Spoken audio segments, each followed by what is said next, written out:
Kasing linaw ng batis ng katotohanan sa Encantadia ang isang batis sa Palawan. Di naman malabong lumitaw doon si mukha. Ang tanong, kawangis kaya? Ang katotohanan, pusuan sa report ni Ian Cruz.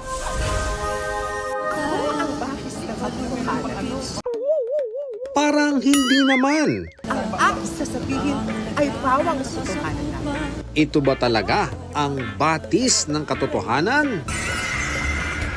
Totoong batis yan sa Palawan at ang lumulutang si Arman Sevellino, ang kawangis daw ni mukha sa mundo ng Encantadia, played by Petra Mahalimuyak, Ashley Rivera.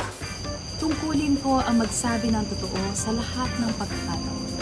Fan daw kasi talaga siya ni Ashley, kaya game kahit babad na. Pati nga ang kaibigan, nag-alaray na mitena. Sino pa ang pinakamalakas sa buong Encantadia? Ako ay naguguluhan. Ang OG mukha nakisabay sa paglaganap ng kanyang mukha. Babad na ako dito. Pero sa GMA Gala, sa bathtub naman siya nagbabad. Ng netizens ang nagtanong sa batis ng katotohanan kung ano ang kanilang nais malaman.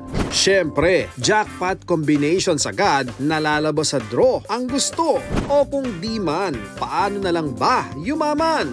Tanong din ng mga di makausad, minahal ba o may minahal ng iba? Ian Cruz nagbabalita para sa GMA Integrated News. Huwag magpahuli sa mga balitang dapat niyong malaman. Mag-subscribe na sa GMA Integrated News sa YouTube.